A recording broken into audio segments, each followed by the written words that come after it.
ಐತಿಹಾಸಿಕವಾದಂತಹ ಕಾರ್ಯಕ್ರಮ. ಇವತ್ತು ನಾವೆಲ್ಲ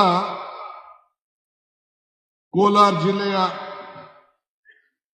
ನಾನು ಈ ಕಾರ್ಯಕ್ರಮವನ್ನು ಬಹಳ ಹಿಂದೆನೆ ಕೊಟ್ಟಿದ್ದೆ. ಸಂಪುಟದ ವಿಸ್ತರಣೆಯ ಮಧ್ಯದಲ್ಲಿ ದಿನಾಂಕವನ್ನು ಕೊಟ್ಟು ಸುಮಾರು 8 ದಿನ ಈ ಶಾಮಿಯಾನ ಎಲ್ಲ ಕೂಡ ಕಾದಿ ಕುಟ್ಕೊಂಡಿತ್ತು ಅಂತ ಹೇಳಿ ಶಾಸಕರು ನನ್ನ ಮೇಲೆ ಒತ್ತಡವನ್ನು ಹೇರಿದ್ರು.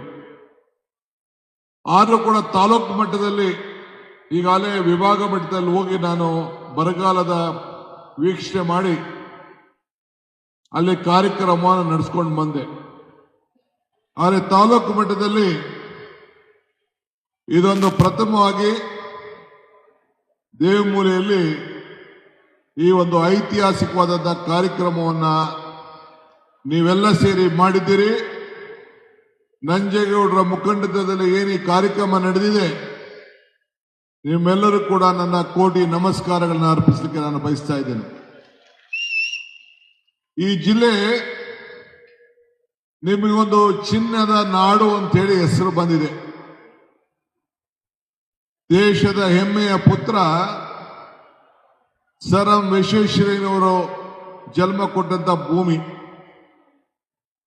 ನಮ್ಮ ಸಾಹಿತ್ಯ ಕ್ಷೇತ್ರಕ್ಕೆ ಇವತ್ತು DVಜಿಯವರು ಹುಟ್ಟಿದಂತ ನಾಡಿದು. ಕರ್ನಾಟಕದ ಮೊದಲ ಮುಖ್ಯಮಂತ್ರಿ KC ರೆಡ್ಡಿ ಅವರನ್ನ ನೀಡಿದಂತ ಒಂದು ಪವಿತ್ರವಾದಂತ ಜಿಲ್ಲೆ. ಇಂತಹ ಕೋಲೂರಿನ ಮಾರುವಂತ ಜನರಿಗೆ ನಾನು ಬಂದು ನಿಮ್ಮನ್ನೆಲ್ಲ ಉದ್ದೇಶಿಸಿ ಮಾತಾಡ್ತಾ ಇರೋದೇ ಒಂದು ನನ್ನ ಭಾಗ್ಯ. ಅಧಿಕಾರ ಶಕ್ತಿಯ ಒಂದು ಸಂಕೇತವಲ್ಲ, ಅದು ಜವಾಬ್ದಾರಿಯ ಸಂಕೇತ ಅಂತ ಹೇಳಿ ನಾನು ಅರಿದಿದ್ದೇನೆ. ಇವತ್ತು ಈ ರಾಜ್ಯದಲ್ಲಿ ನಿಮ್ಮೆಲ್ಲರ ಆಶೀರ್ವಾದದಿಂದ ನನಗೆ ಮತ್ತು ನಮ್ಮ ನಾಯಕರಾದಂತಹ ಸಿದ್ದರಾಮಯ್ಯನವರಿಗೆ ಈ ರಾಜ್ಯವನ್ನ ಮುಂದೂಡಲು ತಾವೆಲ್ಲ ಅವಕಾಶವನ್ನ ಮಾಡಿಕೊಟ್ಟಿದ್ದೀರಿ. ಅಧಿಕಾರ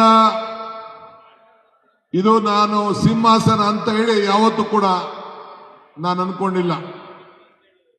ಇದು ಜನರ ಸೇವೆಗೆ ಸಿಕ್ಕಿರಂತ ಒಂದು ದೊಡ್ಡ ಅವಕಾಶ. ಮೂರ್ತಿಗೆ ಬೆಲೆ ಕಟ್ಟಬಹುದು, ಆದರೆ ದೇವರಿಗೆ ಬೆಲೆ ಕಟ್ಟಲಿಕ್ಕೆ ಸಾಧ್ಯ ಇಲ್ಲ. ಇವತ್ತು ಪ್ರಜಾಪ್ರಭುತ್ವದ ವ್ಯವಸ್ಥೆಯಲ್ಲಿ ಜನರೇ ದೇವರು. ನಮಗೆ ನಿಮ್ಮನ್ನ ದೇವರ ಮನೋಭಾವದಿಂದ ಯಾವ ಕೆಟ್ಟ ಮನಸ್ಸಿಲ್ಲದೆ ನಮಗೆ ಆಶೀರ್ವಾದ ಮಾಡಿ